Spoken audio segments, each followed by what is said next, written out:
तो आज हम लोग पढ़ेंगे कैपेसिटर का कॉम्बिनेशन, यानी कि कॉम्बिनेशन ऑफ कैपेसिटर, संधारित्र का संयोजन। तो दो या दो से अधिक संधारित्रों को एक साथ जोड़ने की क्रिया को संधारित्र का संयोजन कहते हैं। संधारित्र का संयोजन दो विधियों से किया जाता है। पहला श्रेणी क्रम का संयोजन और दूसरा समानांतर क्रम का संयोजन। तो हम जानेंगे श्रेणी क्रम का संयोजन, इट मींस सीरीज कॉम्बिनेशन। तो समझिए ये पहला कैपेसिटर हो गया, ये दूसरा कैपेसिटर, ये तीसरा, और इसको हम क्या करते हैं कि एक में जोड़ देते हैं। ध्यान देना है आपको। तो इसको हम जोड़ रहे हैं, तो देखिए क्या कैसे इसका सीरीज बनता है और उस स्थिति में क्या होता है। ओके, तो ये बन गया, इसको हमने जोड़ दिया। तो ध्यान दीजिए, यहां से इसको जोड़े हैं। तो जब दो या दो से अधिक कैपेसिटर को इस प्रकार जोड़ा जाए कि पहले का दूसरा प्लेट दूसरे के पहला प्लेट से और दूसरे का दूसरा प्लेट और तीसरे के पहला प्लेट से क्रमशः जुड़ा हुआ हो, तो ऐसे संयोजन को हम श्रेणी क्रम का संयोजन कहते हैं। इसको हमने जोड़ा है और इसको अब फिगर हम बनाते हैं, बोर्ड पर आप देखेंगे। तो ध्यान देना आपको, ये पहला कैपेसिटर, ये दूसरा, ये तीसरा। तो जब दो या दो से अधिक के संधारित्रों को इस प्रकार जोड़ा जाए कि पहले संधारित्र का यानी पहला कैपेसिटर का दूसरा प्लेट दूसरे के पहला प्लेट से, दूसरे का दूसरा प्लेट और तीसरे के पहला प्लेट से क्रमशः जुड़ा हुआ हो, तो ऐसे संयोजन को संधारित्र का श्रेणी क्रम का संयोजन कहते हैं। पहले संधारित्र की धारिता C1, दूसरे की धारिता C2 और तीसरे की धारिता C3, और पहले के प्लेटों के बीच का विभवांतर C1, इसका V2 और इसका V3 है, और कुल विभवांतर क्या है, V है। तो इसी को हम बोर्ड पे आपको समझा रहे हैं और ध्यान देंगे, फिर से समझें। जब दो या दो से, नोट करें, लिखें, जब दो या दो से अधिक संधारित्रों को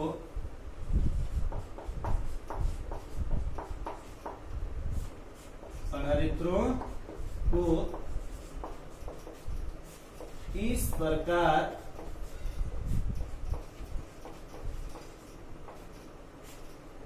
जोड़ा जाए, इस प्रकार जोड़ा जाए कि पहले संधारित्र का दूसरा प्लेट दूसरे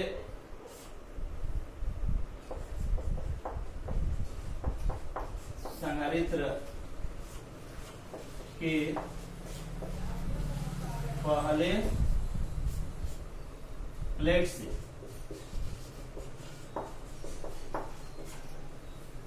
पहले संधारित्र का दूसरा प्लेट दूसरे संधारित्र के पहले प्लेट से और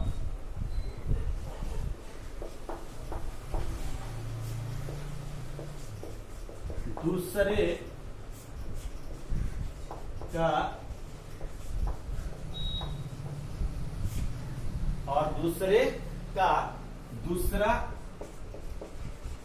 प्लेट तीसरे के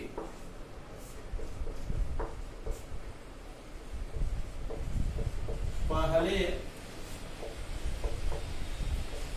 प्लेट से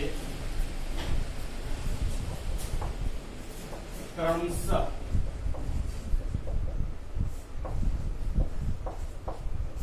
जुड़ा हुआ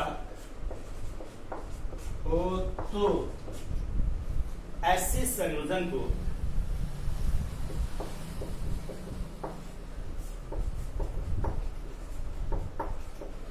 ऐसे संयोजन को संगरित्र का श्रेणी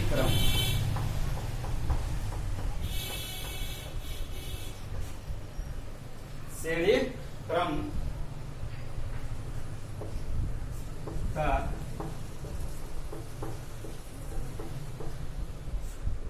संयोजन करते हैं।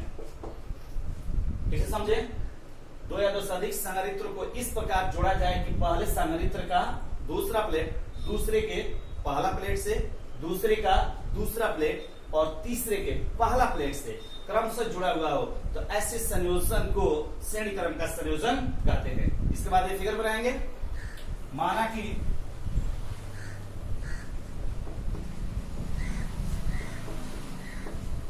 तीन संधारित्रों को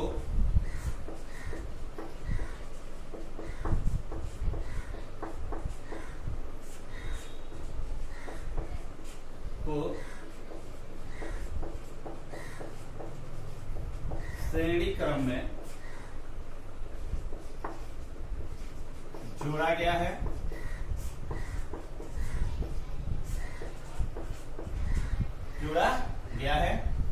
जिसमें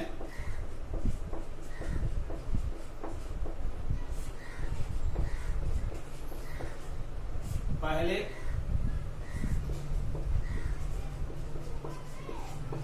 संधारित्र के पहले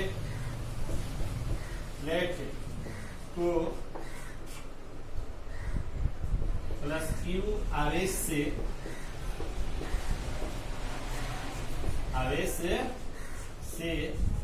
आवेशित किया जाता है। क्या किया जाता है? आवेशित किया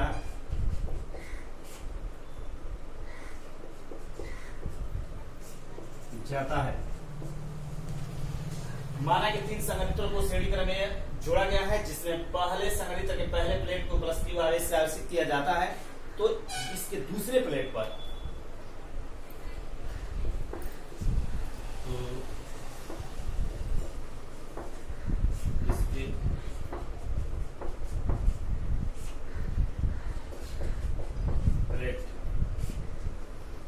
इसके दूसरे प्लेट के आंतरिक पृष्ठ पर या इसके दूसरे प्लेट पर क्यू आवेश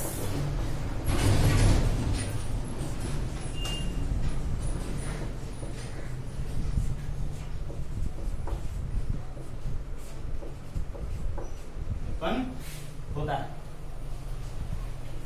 और इस प्रकार यह आगे चलता रहता है। इसी पर जैसे ही जोड़ेंगे तो फिर दूसरे संधारित्र के पहले प्लेट पर प्लस क्यू और दूसरे पर माइनस क्यू, फिर जैसे जोड़ा गया है तीसरे पर प्लस क्यू और इस पर माइनस क्यू। इसे समझें। माना कि तीन संधारित्रों को श्रेणी क्रम में इस प्रकार जोड़ा गया है या श्रेणी क्रम में जोड़ा गया है, जिसमें पहले संधारित्र के प्लेट को प्लस क्यू आवेश से आवेशित किया जाता है, तो इसके दूसरे प्लेट पर माइनस क्यू आवेश उत्पन्न हो जाता है। और इन प्लेटों की धारिता और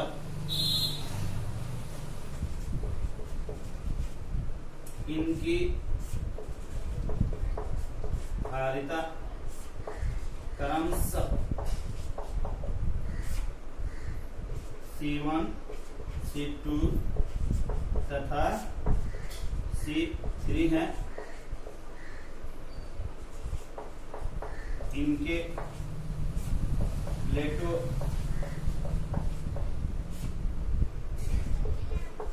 के बीच का विभवांतर क्रमशः क्या है जी? V1, V2 तथा क्या है? V3 है। क्या समझ में आया? नहीं समझ में आया तुरंत बोलेंगे।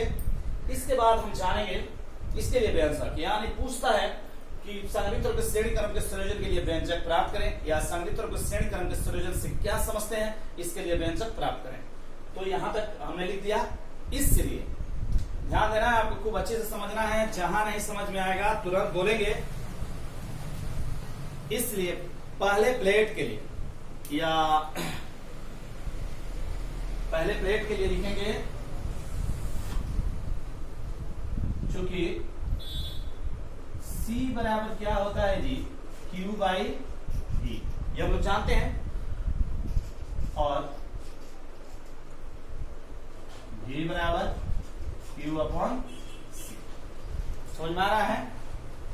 इसलिए जहां नहीं समझ में आएगा तुरंत आप बोलेंगे V1 बराबर क्या होगा, Q बाई C1, V2 बराबर Q बाई C2, और V3 बराबर Q by C3। Any problem?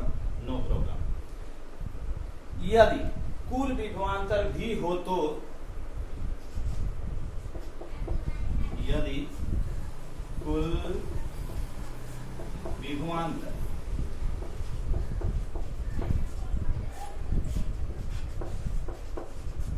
हो तो V बराबर क्या होगा जी, V1 plus V2 plus V3। कुल विभवांतर क्या है, V है, तो V बराबर V1 plus V2 plus V3, और V बराबर हम लिख सकते हैं V1 के बदले में क्या है, ध्यान देना है, Q upon C1, Q upon C2, V3 के बदले में Q अपॉन C3। भी इसको अब ऐसे रहने देते हैं। इसमें क्या कॉमन है बताएंगे, Q कॉमन है 1 upon C1 plus 1 upon C2 plus 1 upon C3। ये गुणा में किसमें लग जाएगा, भाग में, V बाई Q बराबर 1 upon C1 plus 1 upon C2 plus 1 upon C3। ध्यान दीजिए, यहां से हम प्राप्त कर सकते हैं, यहां से Q बराबर क्या हो जाएगा, C इंटू V हो जाएगा कि नहीं, देख लीजिए, Q बराबर CV, Q बराबर CV, बोर्ड पे देखते रहना है। तो Q के बदले में क्या लिख देंगे, Q के बदले में CV, तो DJ का तेव यहाँ पे CV, और 1 upon C1 plus 1 upon C2 plus 1 upon C3। बीबी कट गया, कितने मत में कटा, 1 मत में। तो इसलिए 1 by C equal to 1 by C1 plus 1 by C2 plus 1 by C3। या हम लोग पढ़ रहे हैं सीरीज कॉम्बिनेशन, तो सीरीज का पहला लेटर S है, तो इसको हम ऐसे भी लिख सकते हैं 1 अपॉन CS बराबर 1 upon C1 plus 1 upon C2 plus 1 upon C3। ये हो गया व्यंजक। यानी संगरित्र के श्रेणी क्रम के संयोजन में कुल धारिता का व्युत्क्रम प्रत्येक के संगरित्र के प्लेट के धारिता के व्युत्क्रम के योग के बराबर होता है। ये नोट करें, फिर से समझ लें, जहां नहीं समझ में आएगा तुरंत पूछेंगे, क्योंकि C बराबर Q by V cross multiple, इसको यहां पे कर देंगे, या Q बराबर C भी लिख सकते हैं। इसलिए V1 बराबर Q बाई C1, V2 बराबर Q बाई C2, और V3 बराबर Q बाई C3। यदि कुल विभवांतर V हो तो V बराबर V1 plus V2 plus V3। ऐसे नोट करें, नहीं समझ आएगा, बहुत इंपॉर्टेंट सवाल है ये।